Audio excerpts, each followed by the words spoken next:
Bapak saya dulu tuh sering ngajarin saya, diajak jalan-jalan pagi-pagi. Melihat orang ngopi, makan uduk itu bapak seneng. Kok enak jadi wong apa?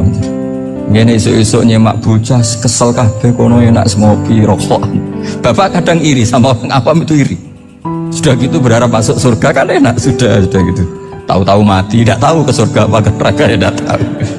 Jadi nah, orang dulu itu orang yang bisa mensederhanakan dunia. Sehingga ya sudah cara bahagia. Makanya saya alhamdulillah saya ini kerjasama sama UII sama beberapa kampus.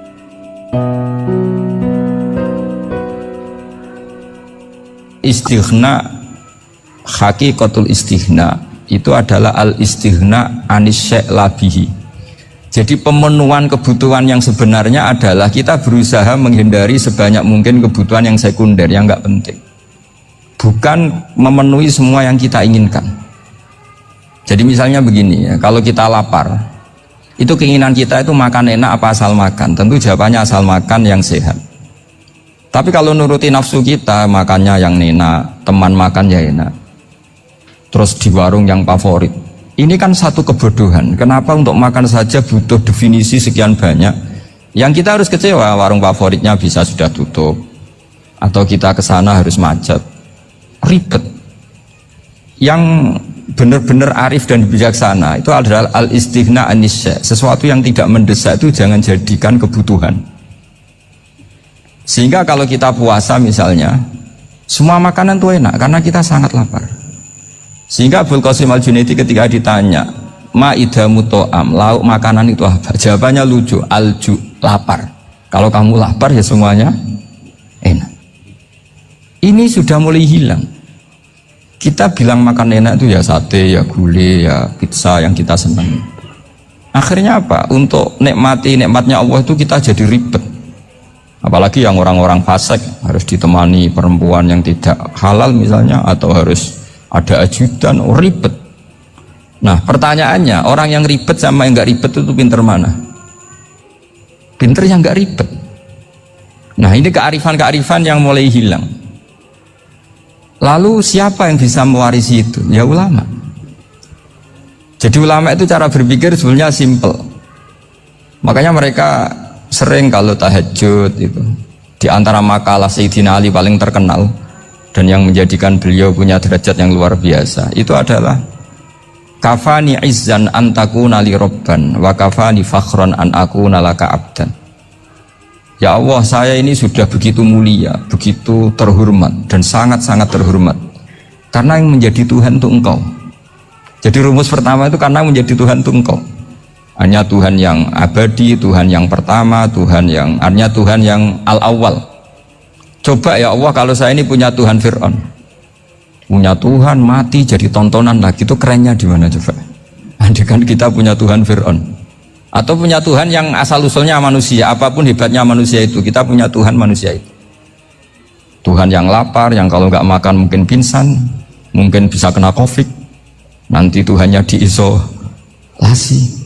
Kayak apa?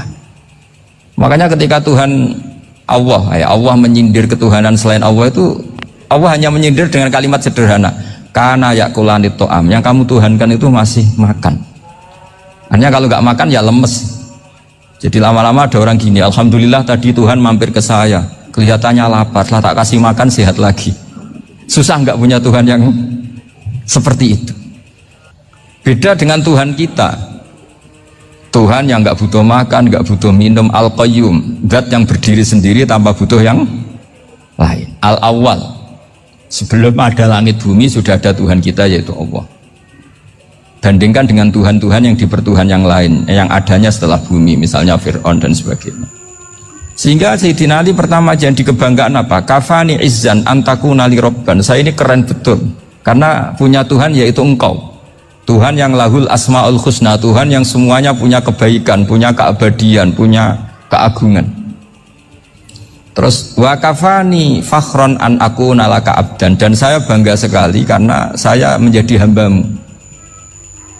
Kalau saya jadi hambanya Pak Rektor ribet kan, sudah tak hormati ternyata nanti tidak rektor, ya kan ribet kan. Terus pokoknya ribet, jadi budaknya manusia itu ribet. Makanya ada seorang wali datang ke temannya yang jadi presiden atau jadi raja. Datang ke situ karena tidak punya uang, mau minta uang karena temannya raja. Setelah sampai sana ternyata temannya ini karena orang soleh pas berdoa, ya Allah saya minta ini, minta ini, minta ini. Terus si wali tadi pulang. Kenapa kamu pulang? Ternyata dia sama, masih minta-minta kayak saya. Jadi sederhana dia. Sama-sama minta kamu, minta zat yang kamu mintain katanya. Jadi dulu itu orang itu sebegitu dekat dengan Allah. Sehingga si raja ini terus ketemu wali tadi tanya, kenapa kamu menyepelekan saya padahal sekarang saya raja? Terus ditanya sama wali tadi, karena temannya, kalau kamu di padang pasir tidak bisa minum dan harus minum 1 gelas, dengan ongkos kamu harus mengasihkan semua kerajaan kamu demi minuman itu. Pilih mana, minuman apa tetap jadi raja? Ya saya milih bisa minum. Saya tidak raja tetap hidup, tapi kalau nggak minum mati. Bagaimana Anda bangga dengan satu kerajaan sing la yusawi kak samain, yang tidak sama dengan segelas air? Jadi artinya terus mereka melihat jadi raja itu ya biasa, jadi presiden biasa, jadi rektor biasa, karena mereka biasa berlogika. Hakikatul izzah itu ya taqarrub ila Allah, yang benar-benar terhormat itu ya dekat dengan Allah. Begitu seterusnya mereka bikin paradok-paradok yang aneh, tapi itu menjadi pelajaran. Bapak saya Ki Nur Salim itu senang baca anekdot Nasiruddin Koja. Itu kalau bikin orang-orang aneh, itu dia datang ke satu pesta, pakai baju lusuh, pakai sarung lusuh atau celana lusuh, sama Sohibul Bait yang punya acara dibiarin. Setelah dibiarin dia pulang pakai jas, pakai dasi, pokoknya keren. Dihormatin, pakai alpat, pokoknya dihormatin, silakan. Pas dia disuruh minum, minumannya itu disokkan saja ke sakunya. Jas, kamu harus minum yang banyak, karena kamu yang dihormati, bukan saya. Terus makanannya semuanya diletakkan di saku, ada yang apa, ayo kamu makan yang banyak. Alpatnya juga gitu, dikasih sate apa, ayo kamu makan yang banyak. Mereka tidak melihat saya, melihat kamu. Akhirnya orang satu pesta itu istighfar semua, berarti kita ini salah. Terus dia pidato, kenapa kamu ngomong gitu? Tadi saya datang, orangnya sama. Gara-gara beda pakaian, penghormatannya beda. Berarti yang berhak dapat makanan ini jasa ya, bukan saya. Betapa naifnya kita sebagai orang. Ternyata kita masih hormat sesuatu yang seperti itu, yang atribut lah. Jadi orang-orang sufi itu orang yang bisa menertawakan dunia. Akhirnya ya, pertama dia dianggap orang gila, masa jas dikasih makan, dikasih minum. Tapi secara fikih dia benar, haram dia makan.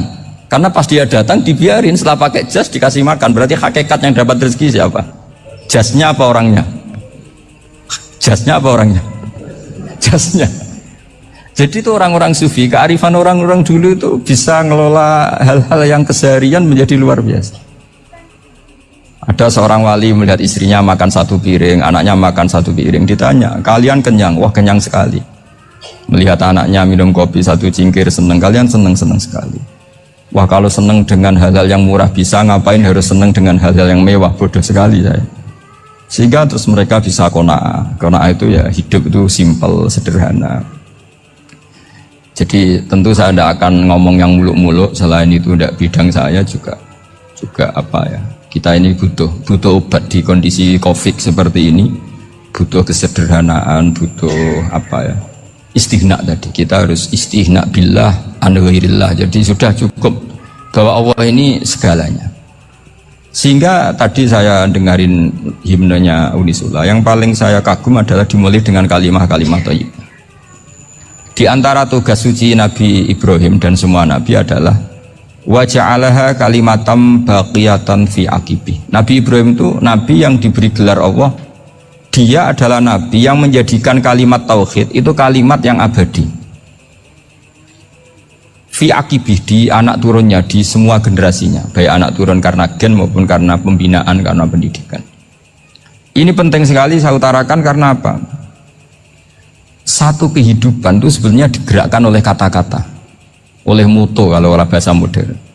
Sehingga banyak ulama mengatakan al-ibarat qutun li'ailatil mustami'in, bahwa redaksi atau moto atau pegangan hidup itu penggerak kehidupan.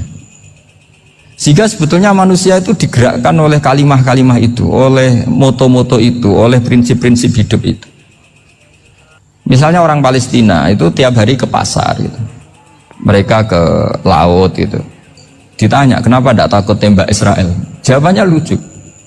Kena tembak ya mati, nggak makan ya mati, nggak kerja ya mati. Ya sudah sama-sama mati ya mendingan aktivitas normal.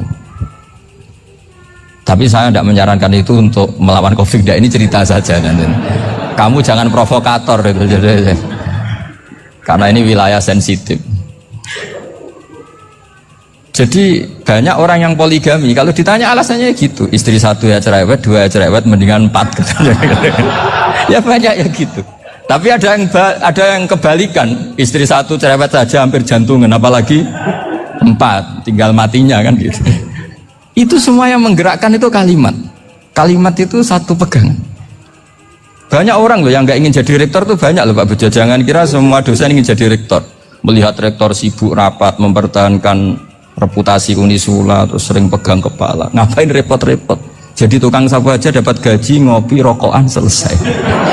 Bodoh amat jadi rektor, mikir orang banyak loh orang yang ingin jadi presiden tuh banyak, karena ngopi nyaman, gak ada yang ganggu, mau tidur sampai jam 9 siang juga gak ada yang ganggu, sehingga mereka melihat pegawai negeri itu gak keren, orang kok diatur jam, disiplin.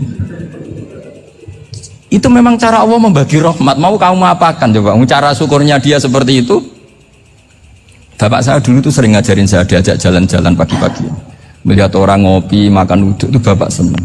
Kok enak jadi wong awam. Ngene esuk-esuk nyemak bocah kesel kabeh kono enak ngopi rokokan.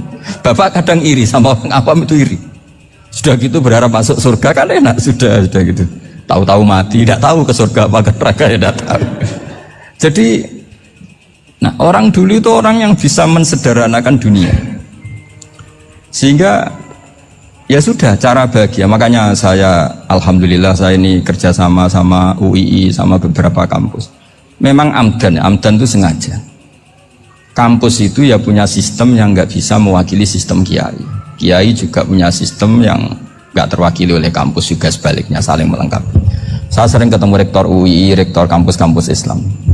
Mereka cerita, Gus, pendidikan pondok harusnya dimodernkan gini-gini. Saya bilang, kalau pondok modern kayak kampus itu nanti saya ketemu Allah tidak bisa jawab.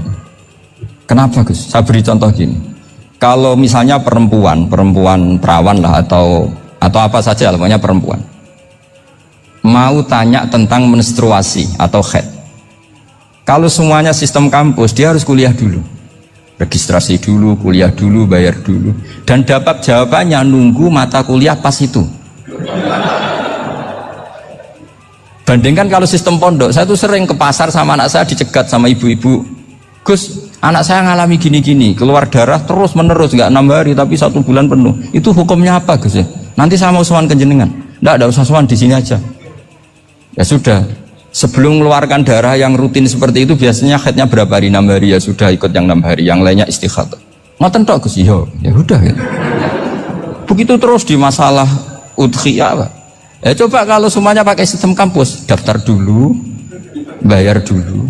Jadi ini nggak ada jawabannya, nunggu mata kuliah itu baru dapat jawaban. Itu biasa nggak sholat bertahun-tahun karena belum ada jawaban tentang itu. Ya itu kalau misalnya orang mati, tahunya cara apa memulasara jenazah itu nunggu kuliah dulu, pas mata pelajaran itu dulu, baru menangani orang mati. Berarti orang mati itu tergeledak semua. Tapi kalau kiai kan enggak. Kesini orang mati terbakar, kalau dimandiin malah badannya copot-copot, itu gimana hukumnya? Ini ada orang mati Gus Kendat, ini disolati apa enggak? Ada orang mati apa itu oplosan ya kan? Itu disolati enggak? Soal sering ditanya gitu. Gak usah registrasi Pak Rektor, gak usah registrasi, gak usah daftar, gak usah seminar. Makanya kalau orang kampus wani kiai itu ya kualat tenan itu, karena ini yang on time ya. Tapi pondok seperti saya ya ikrar seikrar-ikrarnya pentingnya kampus, karena melatih efisiensi waktu, disiplin, tata kelola manajemen, sehingga kita ya hormat. Tapi tadi kita harus saling melengkapi, sehingga saya tunjukkan ke publik bahwa saya hormat sekali sama polisi, sama tentara. Coba kita bisa apa ngadepi bandar narkoba kalau tidak polisi? Bisa apa coba menjaga NKRI kalau nggak tentara? Itu juga ya sudahlah, kita memang fa inna yadallahi ma'al jamaah, kita berkah itu kalau bersama-sama. Tidak bisa kita sendiri. Nah lalu orang kayak saya itu ya beberapa kali sebetulnya saya itu ditawanin jadi dokter honoris causa apa. Kekhawatiran saya satu Pak Bejo, takut pas nggak punya uang. Itu dokter gak di duit kan gak pantas gitu.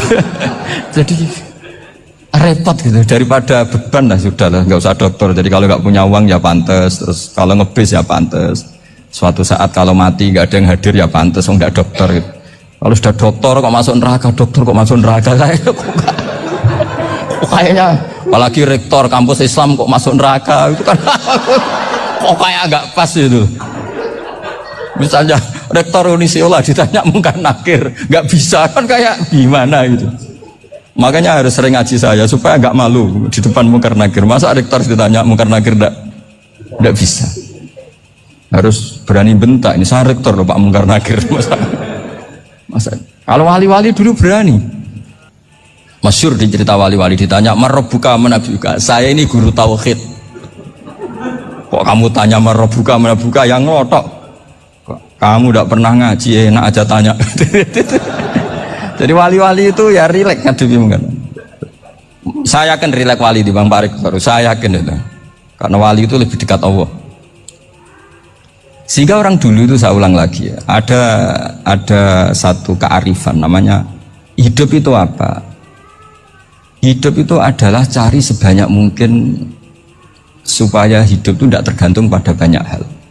Sehingga misalnya cara berpikir orang-orang modern itu sebenarnya banyak orang-orang ilmuwannya nggak ngagumi Amerika, bukan karena angkuh, ndak. Untuk mempertahankan kebesaran negara sebesar itu, kebutuhan listriknya besar, kebutuhan tentaranya besar, kebutuhan apa. Sementara negara kayak Venezuela atau Swiss kebutuhannya ada banyak. Pertanyaannya, yang tergantung dengan banyak hal sama yang tidak tergantung banyak hal, itu pinter mana? Kalau dibalik pertanyaannya gitu, negara-negara maju itu tidak keren kalau dibalik pertanyaannya. Orang yang untuk mempertahankan eksistensinya banyak, butuh banyak hal, dengan yang tidak butuh banyak hal, itu pinter mana? Orang yang bahagianya nunggu jadi dokter, nunggu jadi kiai besar, kiai viral, dengan orang yang bahagia cukup dengan ngopi, itu pinter mana? Tapi kalau dibalik pertanyaannya, orang yang tahunya nikmat hanya kopi dengan nikmat yang banyak, pinter mana? Makanya Mbah Mun tuh kalau guyon itu lucu. Aku iku saake ambek wong desa sing mlebu swarga. Saya dulu eskal mlebu swarga kok disakeni. Akhirnya beliau memberi penjelasan. Wong desa iku roe pakanan enak, iku mau kopi mbek uduk. Lah swarga iku mau nuruti sing dikarepno. Akhirnya wis mau mangan, wis ngopi, nguduk, ngopi ora roh pakanan liyane ku ora roh. Nasi mandi yo ora roh, pizza yo ora roh apa-apa. Terus saya bilang, wah lah niku nak nganti selera tentang wanita cantik, itu juga sederhana. Rodok pesek ya wis cantik, rodok ireng ya wis. Apa bidadarinya seperti itu? Karena saking nggak pengalamannya. Jadi surga itu kan nuruti apa yang diinginkan. Kira-kira keinginan orang kampung kalau di surga itu apa coba? Makanan apa coba? Ya, nak senangnya ketemel gemblong itu. Artinya malaikat lebih suka nangani surganya orang-orang kampung timbang Pak Rektor. Ini sudah ribet ini. Makanan apa saja sudah harus dicoba. Terus kalau di mall tahu orang macam-macam, seleranya macam-macam pasti. Enak mana kalau sampai jadi malaikat pelayan surga? Suka ngelayani orang kampung apa yang orang kota? Orang kampung kan. Jadi ya itu guyon ya, guyon tapi itu menjadi pikiran kita bahwa orang yang banyak kebutuhan itu sebetulnya banyak kebodohannya karena menggantungkan kebahagiaannya dengan banyak hal. Makanya Imam Syafi'i ngendikan istighna itu apa? Al istighna anisya'labi. Yang dikatakan kecukupan adalah berusaha sebanyak mungkin banyak hal tidak kamu butuhkan. Bukan memenuhi semua kebutuhan kamu karena nafsu kamu ini tidak ada batasnya gitu. Kalau kamu penuhin nggak akan selesai. Itu ada perempuan yang kurang cantik itu minta doa saya, Gus doain suami saya kaya, terus tak guyonin, terus nggak minta. Kalau suami kamu kaya, yang pertama dirubah itu apa? Rumah supaya rumah saya bagus. Kedua apa? Mobil supaya mobil saya bagus. Nanti yang dievaluasi itu kamu. Mobil bagus, Alphard, rumah mewah, istrinya kamu pasti itu dievaluasi. Langsung enggak usah. Sudah gini aja kan. Jadi pertama yang dievaluasi itu kaya itu, coba kalau suami kaya itu yang dievaluasi pertama rumah ya, rumah ganti. Setelah itu apa? Mobil. Kira-kira berikutnya akhirnya sudah Gus nggak jadi. Nabi Ibrahim itu pernah minta umur panjang, keren umur panjang. Sama Allah nggak dijawab. Datang orang tua gitu mertamu ke Nabi Ibrahim, terus disuguhi dikasih kurma. Apa itu? Kok kurma apa? Anggur yang sudah matang sekali, sudah dimakan. Setelah dimakan meler keluar lagi, dimakan lagi meler lagi. Terus Nabi Ibrahim masuk lagi ke kamar. Ya Allah, doanya tak cancel. Nanti kalau saya tua kayak itu. Jadi Allah itu nggak jawab langsung tapi ngirimkan itu. Akhirnya ya Allah nggak jadi. Nanti takut itu.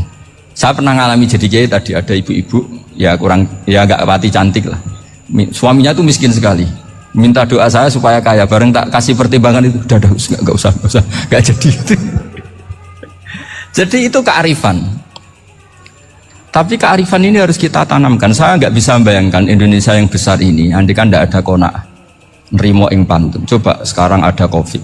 Andai kan Indonesia itu kayak Perancis. Saya beberapa kali punya tamu orang yang hidup lama di Perancis, bahkan dapat istri orang Perancis. Itu dulu nggak begitu mencintai Indonesia. Tapi setelah di Perancis 2 tahun, wah Indonesia hebat. Di Perancis itu kata dia kalau cerita, semua kebutuhan masyarakat itu dibebankan ke negara. Apa saja minta negara, apa saja nyoal negara. Sementara Indonesia, coba kalau Indonesia mengalami seperti ini kok tidak ada qanaah rimo ing pantum, bisa kios Indonesia.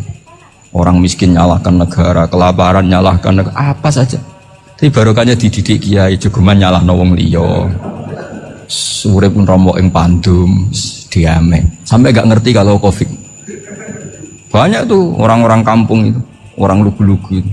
Mbah niki saking Covid, salam ning Covid, muga-muga umure panjang. Dikira Covid itu nama orang yang ahli sosial itu. Mbah niki dana saking Covid. Matur nuwun sampekno salamku, muga-muga umur panjang. Bingung kan yang nganterin ini. Ini gimana yang mau menjelaskan? Memang nggak paham. Ribet kan? Tapi saya pastikan bahwa dengan keadaan seperti ini kita bahagia, kita stabil, itu jelas barokahnya kalimah tadi, moto tadi atau pegangan hidup tadi. Makanya disebut al-ibarat qutun li'ailatil mustami'in, bahwa redaksi atau kata-kata atau pegangan atau filosofi hidup, apalah namanya itu adalah penyemangat. Karena kata-kata ini memang luar biasa.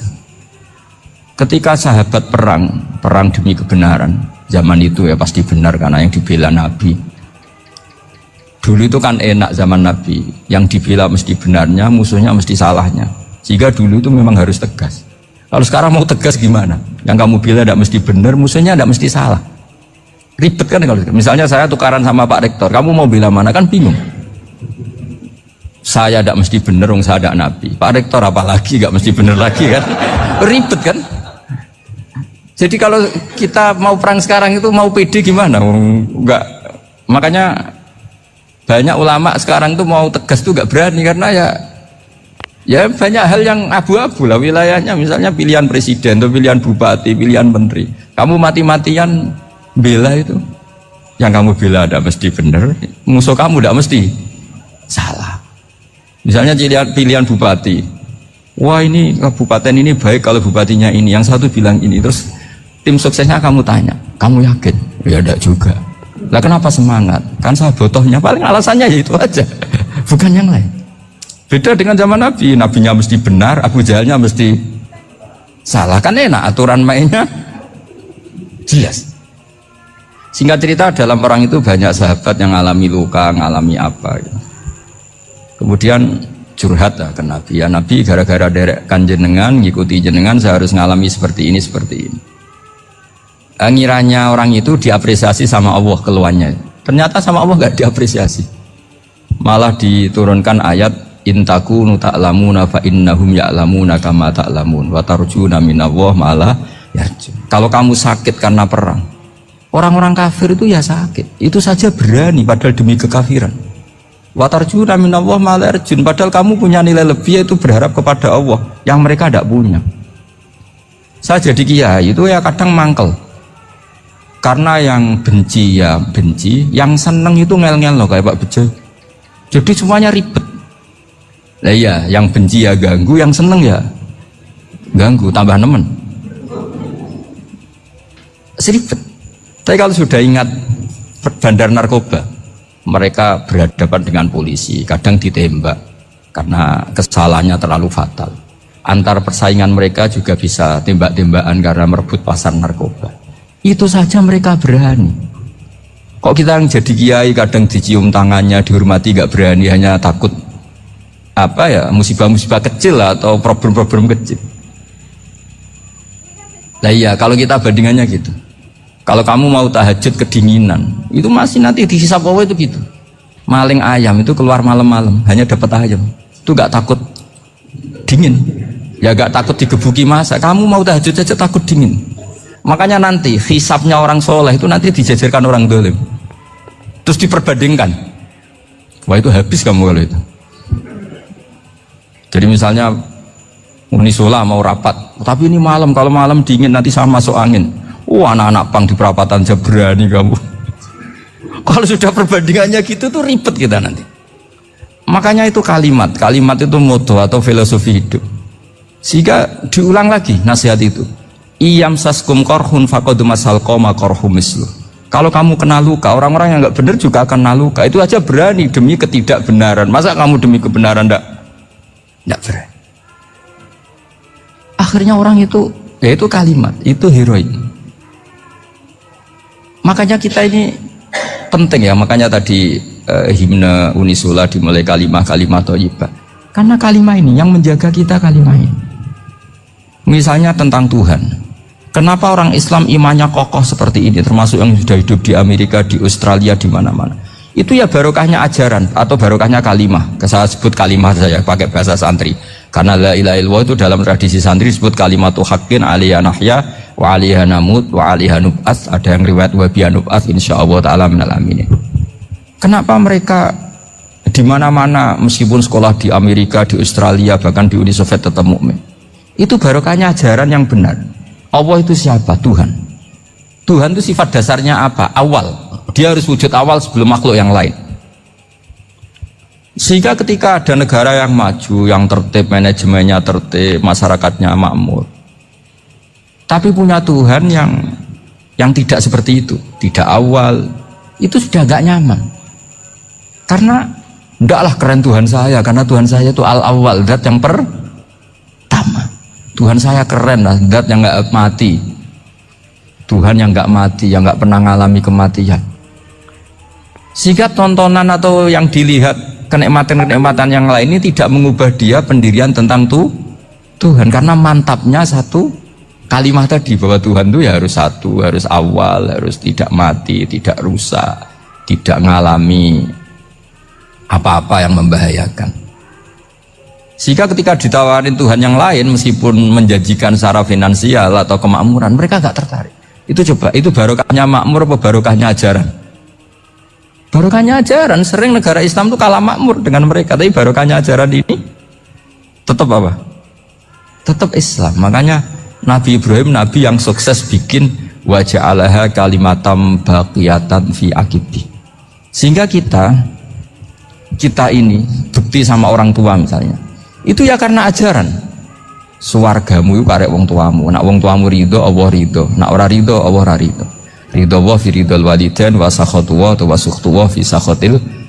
Sehingga ketika ada orang tua yang agak brengsek gitu, anak-anak tetap hormat. Punya orang tua yang miskin, yang sudah miskin, tukang tombok nomor, banyak kan di kampung gitu. Ya tetap hormat. Coba kalau dari awal kita ngajari orang tua kamu hormati ya, kalau baik, kalau tidak usah, bisa geger Indonesia. Tapi barokahnya ajaran-ajaran itu Indonesia tertib karena ada ajaran. Nah ini di sini pesantren dan Unisula semua harus berkontribusi membuat ajaran yang benar itu adalah ciri utama Islam. Sehingga Islam ini dimulai dengan ajaran kalimatu haqqin alaiha nahya wa alaiha namut. Sehingga kita tenang seperti ini. Saya ini termasuk kiai yang tenang. Meskipun kata orang banyak saya ini kiai besar, tapi termasuk kiai yang paling tenang. Termasuk yang paling tenang. Karena saya ini pakai mazhab orang-orang hebat. Saya berkali-kali cerita, orang kayak Imam Syafi'i itu orang yang luar biasa. Saya berkali-kali cerita, orang yang tadi nyium tangan kamu ya Imam Syafi'i, di belakang tuh ngerasani kamu, menghujat kamu. Jawabannya enak saja.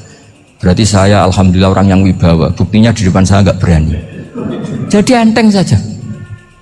Diceritain sebagian kampung, sebagian separuh dari warga kamu itu nggak suka kamu. Ya bagus lah nggak suka saya, nggak akan utang duit saya. Di mana-mana orang utang tuh karena teman dekat. Kalau nggak seneng pasti minimal nggak utang, nggak pinjam mobil, nggak pinjam apa. Berkah mana yang seneng sama yang gede?